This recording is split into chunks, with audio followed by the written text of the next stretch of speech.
Okay, I found a recipe online. I decided I'll go ahead and video it. I will also link in the description box the video that I followed.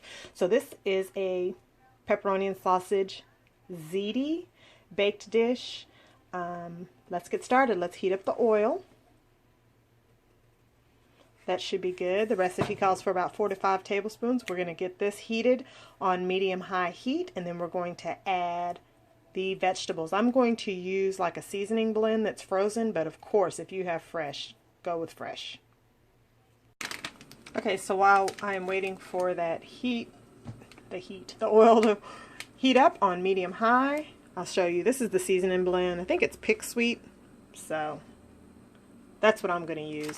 But you'll need onion, bell pepper, and celery if you're going to follow the recipe exactly. So let's wait for this oil to heat up, and then we're going to keep going. I went ahead and got the sausage. I'm going to use this Genio Taco Seasonings turkey sausage. It calls for sweet sausage, Italian sausage, but this is what I had on hand, so this is what I'm going to use. Alright, sounds like the oil is ready. Let's add the seasoning blend. So here's this. Let's whisk, make sure it's coated. And I'm just going to dump whatever's left in here. Yeah, that's plenty for me.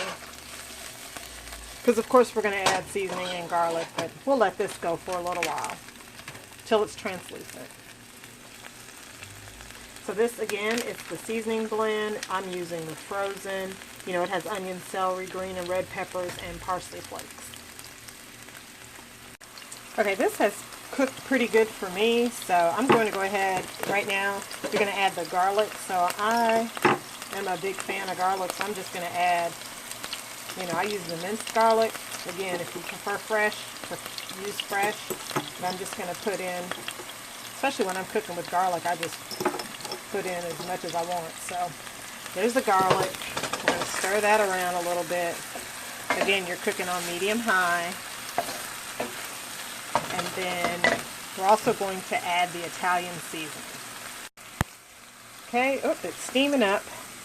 But I'm going to add Italian seasoning. That's a good little bit because I am going to use another kind of seasoning. Sorry about the steam. There you go. So let's just stir this around. Make sure it's all incorporated. Make sure all the garlic comes through. It's real fragrant.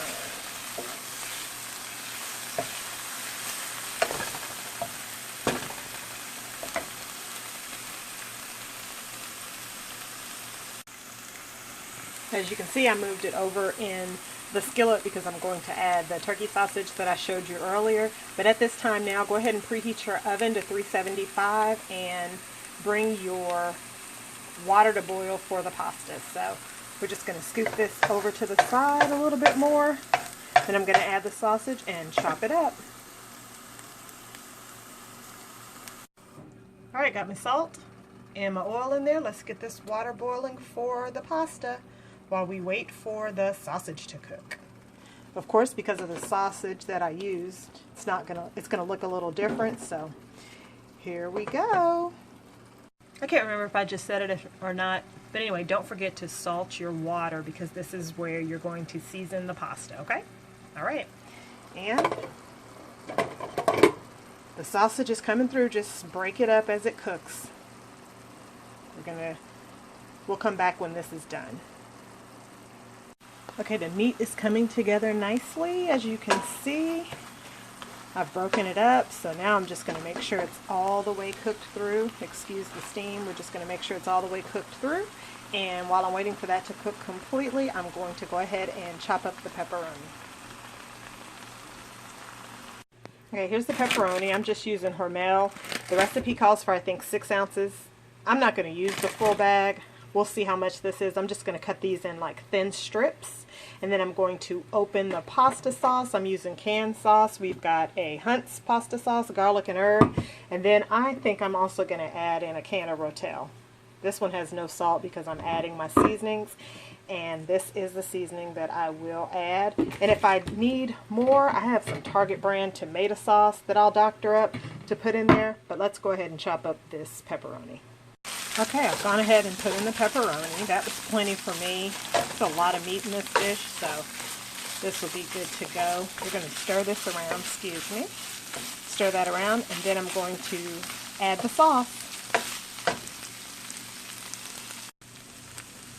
Okay, there's the pepperoni incorporated with the sausage. Time to add the sauce. As mentioned earlier, I changed the recipe up, so I went ahead and added the rotel. And then now I'm going to add the 24 ounces of sauce. That's the garlic and herb. And I'm going to stir this to see how much extra sauce I'm going to need. I don't think that's too bad, fully incorporated. We're going to let this simmer. Also, we're still waiting for that water to boil. Probably if I had turned it on high, it would be done by now. But this, I think I'm just going to add a little 8-ounce can of tomato sauce and then add some seasoning. That should be plenty. And I'm going to put it in a 9x13 pan versus keeping it in this skillet. Okay, I added the 8-ounce. I hope this video camera works. If not, y'all are going to be watching it with the black on the side. So I added the Badia seasoning, that complete seasoning I showed you earlier, as well as some garlic powder. You know, by using the rotel and then the other pasta sauce that had the garlic and herb in it, that's going to be plenty of seasoning. Of course, when you're making this, season to taste. So I'm going to incorporate all this in, let it simmer, and then as soon as the pasta's done, we'll pour it in there and finish this dish. Alright, the water was boiling, just dumped in the ziti, and I clearly used a little more than I intended, but it's okay. We're just going to let this go for about 5 minutes. Drain it, dump it in the sauce, and then get ready to top it with cheese and put it in the oven. Okay, so the pasta has been boiled. Cooked it just till al dente, added it to the sauce. I'm going to incorporate it, and then I'm going to transfer mine into a 9x13 pan and top it with cheese, so we'll be back. Okay, here it is. I transferred it into a 9x13 pan. I lined my pan with parchment paper, you know, for easy cleanup. So let's add the cheese. Okay, I added the cheese the way I wanted it. So kind of mainly concentrated near the middle, left a little bit of the sides because I want some of that crunch. So we're going to put this in the oven at 375 for about 15 to 20 minutes, just until the cheese melts. So of course, depending on your oven, you might want to watch it after about 10 minutes. So, all right, we'll be back when it's done. All right, the masterpiece is out the oven, so you can see it there. Got it brown just like I like. And then you got a few of the ends. I didn't let it stay in there, but I wanted a little crunch on the ends. That's why I didn't put cheese everywhere. But anyway, this is the final dish. Num num num.